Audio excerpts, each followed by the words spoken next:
السلام علیکم ورحمۃ اللہ وبرکاتہ جی، امید کرتا ہوں میرے سب مسلمان بہن بھائی خیریت سے ہوں گے۔ قربانی کہ میں تو پوری کوشش کرتا ہوں کہ اس کے اوپر لوگوں کو ترغیب دلائی جائے کہ قربانی نہ مس کریں۔ سر یہ بہت بڑی نعمت ہے، آپ قیامت والے دن اور کچھ نہیں ہے تو حضرت ابراہیم علیہ السلام سے سفارش کے لیے عرض کر سکتے ہیں، ان کی سنت کو زندہ رکھا، ان کی سنت آپ نے زندہ، سنت ابراہیمی کو زندہ رکھا۔ جس شخص کو اللہ تعالیٰ نے استطاعت دی ہے اسے ضرور قربانی کرنی چاہیے۔ میں یہ باتیں اس لیے نہیں کہہ رہا، اللہ کا شکر ہے کہ میں نے یعنی جب سے صاحب استطاعت ہوں کہ میں نے خود سے کمانا شروع کیا ہے، یعنی 15 سال سے زیادہ ہو چکے ہیں، تو میری تو کسی سال میں بھی قربانی مس نہیں ہوئی ہے۔ نبی علیہ السلام نے بڑے اہتمام کے ساتھ کی ہے، حتیٰ کہ آپ صحیح مسلم میں جو آپ کے آخری حج کی حدیث ہے 2950، جس میں آپ کا فرمان ہے کہ میں اپنے بعد تم میں وہ چیز چھوڑ کے جا رہا ہوں جسے مضبوطی سے پکڑ لوگے، کبھی گمراہ نہیں ہوگے، وہ اللہ کی کتاب ہے۔ یہ مسلم میں جو حدیث ہے 2950 2950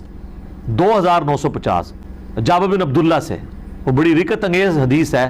جابر بن عبداللہ آلموسٹ نابینا ہو چکے ہوتے ہیں، تو امام باقر ان کو ملنے کے لیے جاتے ہیں، تو ان کو بتایا جاتا ہے کہ حضور کا بچہ آیا آپ کے پاس، امام باقر حضرت حسین کے پوتے، تو وہ ان کو اپنے پاس بٹھاتے ہیں، تو حضرت امام باقر اس حدیث کو روایت کرتے ہیں، اور امام باقر سے امام جعفر صادق نے بیان کیا ہے، اور 2 واسطوں سے امام مسلم نے لی ہے۔ تو امام باقر کہتے ہیں کہ جابر بن عبداللہ میرے یہ سامنے کے بٹن کھولتے ہیں اور میرے سینے پہ یوں ہاتھ رکھتے ہیں اور کہتے ہیں تم میرے نبی کے بیٹے ہو، تم مجھ سے جو پوچھنا چاہتے ہو پوچھو۔ تو وہ کہتے ہیں میں آپ سے پوچھنے آیا ہوں کہ نبی علیہ السلام نے حج کس طرح کیا تھا۔ تو وہ حج کی آلموسٹ 7-8 صفحوں پہ لمبی حدیث ہے، مسلم شریف میں 2950 اور مشکات میں دوسری جلد میں حج کے چیپٹر میں پہلی حدیث ہی ہے۔ اس میں الفاظ ہیں کہ یمن سے نبی علیہ السلام نے 100 اونٹ منگوائے حجۃ الوداع کے موقع پر، 63 اونٹ آپ نے اپنے مبارک ہاتھوں سے نہر کیے ایک حج کے موقع پہ، 63 اونٹ، اور یہ حضور اپنی طرف سے کر رہے ہیں، اور باقی 37 جو ہیں وہ مولا علی کو کہا کہ تم نے کرنا ہے۔ تو 63 میں اشارہ تھا کہ آپ کی چونکہ زندگی مبارک کے 63 سال ہیں، آپ نے پورے سال ایک سال کی قربانی ایک ہی دفعہ کی ہے۔ اور اس کے بعد جابر بن عبداللہ کہتے ہیں کہ جب وہ 100 کے 100 اونٹ نہر ہو گئے تو نبی علیہ السلام نے حکم دیا کہ ہر اونٹ میں سے ایک ایک بوٹی لی جائے، اور وہ ساری 100 کی 100 بوٹیاں ایک دیگ میں ڈال کے پکائی گئیں، ہر ایک جانور سے ایک بوٹی لے کے۔ اور پھر جابر بن عبداللہ کہتے ہیں کہ مولا علی نے اور نبی علیہ السلام نے ایک دسترخوان پہ بیٹھ کے تناول فرمایا۔ تو وہ پوری کی پوری حدیث جو ہے نا بڑی رکت انگیز ہے پڑھنے والی، نبی علیہ السلام کے آخری حج کا بیان، حجۃ الوداع۔ تو اس سے بھی یہ یعنی بات پتہ چلی کہ نبی علیہ السلام نے اس سنت کا بڑا اہتمام کیا ہے، لہٰذا اس چکروں میں تو پڑھنا ہی نہیں چاہیے کہ جناب واجب ہے یا سنت ہے۔ بھائی سنت ہے کریں گے، یہ سنت ہی ہے، واجب نہیں ہے، لیکن سنت مؤکدہ ہے، سنت دائمہ متواتر اور مسلسل بھی ہے، تو وہ صاحب استطاعت ہے ضرور کرے۔ جہاں ہم اتنے اور خرچے کرتے ہیں تو قربانی کیوں نہ کرے۔ اگر کوئی شخص آلریڈی مقروض ہے تو کیا وہ قربانی دینے کے لیے قرضہ اٹھا سکتا ہے یا قربانی نہ دے؟ قربانی کیوں نہ دے جی، کروڑ پتی لوگ بھی مقروض ہیں، یہ بڑے بڑے فیکٹریوں کے مالکوں سے آپ پوچھیں، انہوں نے کروڑوں میں قرضے اٹھائے ہوئے ہیں، وہ ایکویٹی تو ان کی 40% ہے، 60% تو ڈیٹ انہوں نے بینکوں سے اٹھایا ہوا ہے، وہ تو سب سے پہلے تو ان کی قربانی ساقط ہو جائے گی۔ یہ قرضہ جو ہے یہ عارضی قرضہ ہے، یہ اس قرضے کو وہ قرضہ نہیں کہا جاتا کہ جس کی بنیاد پہ قرضہ یہ ہے کہ ایک بندہ قرضے کے تلے اس طرح دب گیا کہ اس کی 2 وقت کی روٹی محال ہو گئی ہے اور وہ روکھی سوکھی کھا کے گزارا کر رہا ہے، اس کو مقروض کہا جاتا ہے۔ کروڑ پتی لوگوں کو مقروض نہیں کہا جاتا، تو وہ اس طرح نہیں ہے، قرضہ اٹھا کے آپ کریں۔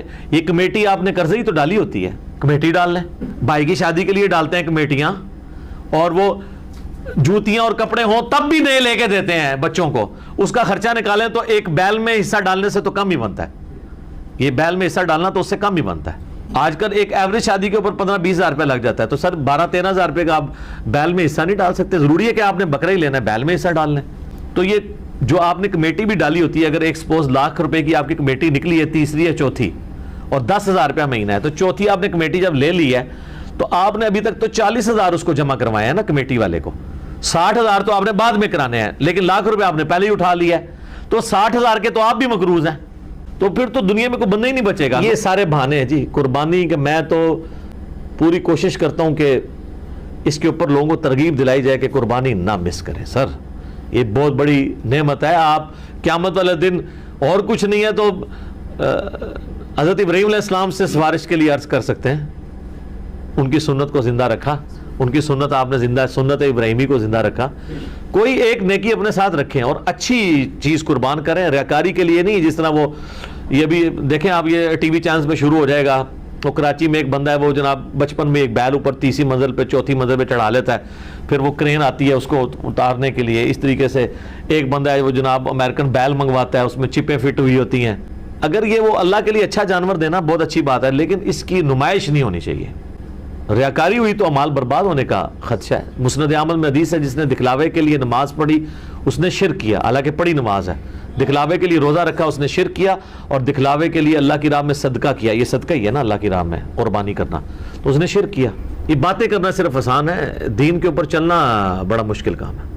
تو جناب قرضہ اٹھانا پڑتا ہے تو کوئی مسئلہ نہیں. قرضہ کیا, آپ کو سب مر چلیں قرضہ اٹھا, کمیٹی ڈال لیں, پلان کریں قربانی کے لیے. اگر آپ نے ہر مہینے میں بھی 1000 روپے علیحدہ کیا ہو نا, سال بعد 12000 روپے بن جاتا ہے, آپ ایک حصہ ڈال ہی سکتے ہیں. تو اس کو جس طرح باقی خرچے رکھے ہوئے ہیں نا, بچوں کی فیس, بچوں کی فیسیں آج کل 2000 سے تو سٹارٹ ہو رہی ہے ایک عام نارمل سکول کے اندر, تو 24000 روپے تو آپ بچوں کی فیس بھی سال کی دے رہے ہیں. تو سال میں 1000 روپے علیحدہ کر کے آپ اللہ کی راہ میں قربانی نہیں کر سکتے؟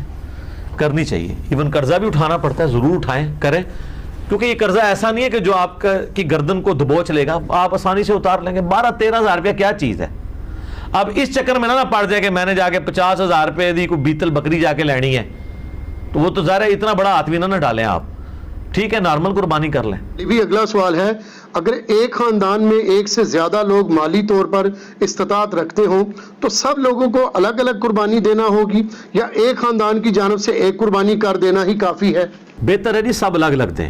دیکھیں یہ فضیلت ہے, ہر بندے نے اپنی قبر میں جانا ہے, وہ اللہ کے حضور کیوں نہ قربانی لے کے جائے. ان صلاتی و نسکی و محیایا و مماتی للہ رب العالمین. رہا شرعی مسئلہ تو یہ ہے کہ ایک خاندان کی طرف سے ایک قربانی کافی ہے. وہ سنن ابن ماجہ میں بھی اور جامع ترمذی میں حدیث موجود ہے. ابو ایوب انصاری رضی اللہ تعالیٰ عنہ سے جب پوچھا گیا تو انہوں نے فرمایا کہ ہم نبی الاسلام کے زمانے میں ایک خاندان کی طرف سے ایک ہی بکری قربان کیا کرتے تھے.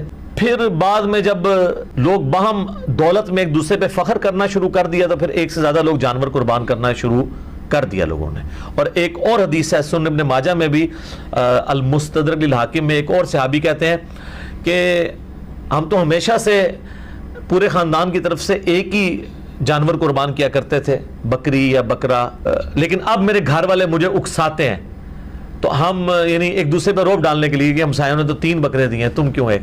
یہ صحابہ کے زمانے میں بھی ہے. یہ وہ جو ایک خاندانی ٹسل ہے, یہ تو وہ صحابی کہتے ہیں مجبوراً ہمیں اپنے گھر والوں کے اکسانے کے الفاظ ہیں, اکسانے پہ ہم بھی 1-2 بکرے زیادہ کر دیتے ہیں, ورنہ شرعی مسئلہ یہی ہے کہ ایک خاندان کی طرف سے ایک قربانی. یہ خاندان سے مراد ایک چولہا ہے. ایک چولہا اس اعتبار سے کہ میاں بیوی بچے. اب آپ کو گھر ایسا لے آئیں گے جہاں پہ 5 فیملیز رہ رہی ہیں اور چولہا ایک ہو, تو وہ آپ کہیں گے ایک قربانی نہیں, وہ 5 خاندان ہے. چولہا عموماً بولا جاتا ہے.